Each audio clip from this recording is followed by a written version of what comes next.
Greetings, everyone, and welcome to Mandela Effect, the proper attitude. I've been getting a lot of feedback, and people are wondering. Oh, by the way, this is not for the beginner. Hopefully, you see my 20 plus videos, and you know what the Mandela Effect is. We're not going to go through the whole Luke on your father, knowing your father thing. So, if you're just now finding me, well, you can listen. But anyway, moving right along. A lot of folks are asking me the question, was this a malevolent thing, benevolent thing? Is it CERN, quantum jumping, timeline, this, that, demons? I mean, I've heard every theory under the sun. And what I want to do is talk about the proper attitude and try to get refocused and get our, roots grounded. Because regardless, at the end of the day, it doesn't matter. No, it doesn't matter what happened. We have to acknowledge that there is a destructive power in our existence. The Bible calls us demons. Was it the Quran? They call it the jinn. I mean, there's shadow people, elves, fairies, whatever. Well, I'm not going to throw elves and fairies in that category. But, there's demons. Some jinn are good and bad. Anyway, I don't want to get all that. Basically, the point is there is a destructive power. There is an enemy. All the religions speak of this. So let me give you my opinion on it. Nothing touches us more profoundly for good or for ill than power. Power can destroy or create. The sin of power is the desire to be more than what we are created to be. It can lead to human wanting to be a god. Our headstrong determination to do things our way makes God's voice distant and his word hard to hear.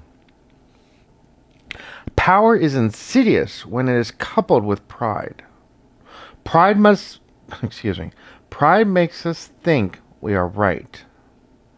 And power gives us the ability to cram our vision of righteousness down everyone else's throat. We can't do that, folks. Paul states that our warfare is against the principalities, against the powers, against the world rulers of this present darkness, against the spiritual hosts of wickedness in the heavenly places. That is where the battle is. When we look at our own insane drive to make it to the top, we must confront the powers of pride and prestige that grip our hearts. We desperately need to be free of the spiritual powers of racism and oppression as well. We cannot look at the crimes of incest and rape without realizing that these are crimes of power. Sex is power. Real power. That's why it's all over our media. You can't buy a car without the sexy lady. Every music video, they exploit sex. It's power. It's real. People want to disregard it. No, it's real, folks. The principalities and powers do not just have power. They are power. Power is how they manifest themselves. To dominate. To control.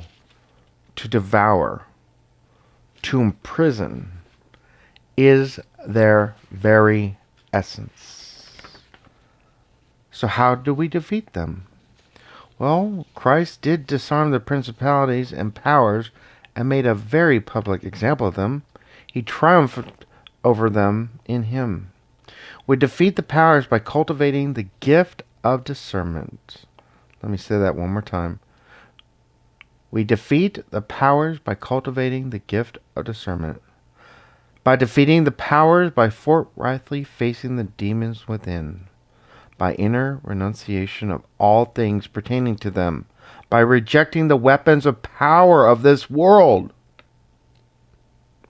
The failure is to understand that the real battle has more to do with the powers of greed, vested interests, and egomania than with actual persons and structures of government. There are two great mistakes that people make in regards to demons. The first one is to disbelieve in their existence, and second, The other is to believe and feel an excessive and unhealthy interest in them. Let there be no mistake that the powers are strong, but Christ is and always will be stronger. Always.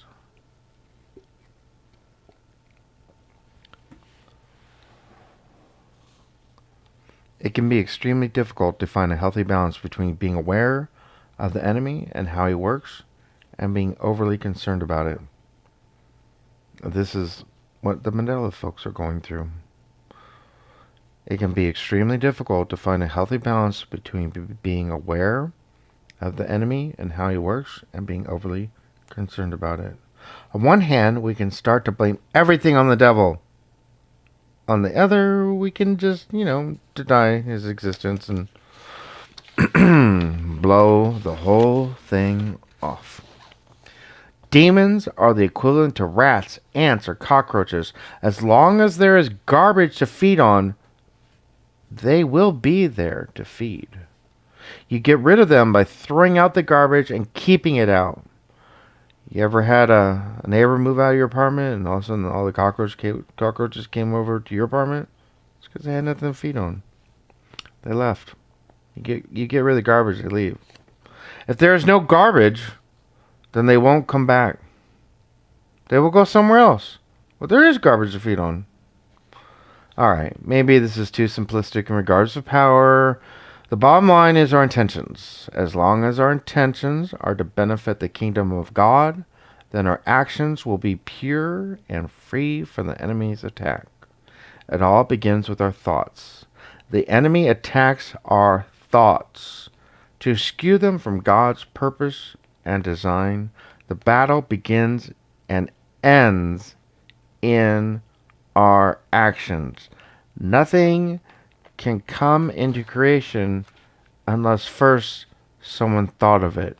You must think of something and then turn that into an action, and then it becomes reality. So the battle, let me back up.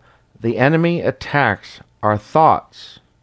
Yes, folks, the enemy attacks your thoughts. And he skews them. He twists them. He takes you away. He taints it away from God's purpose and design. He turns it to the opposite.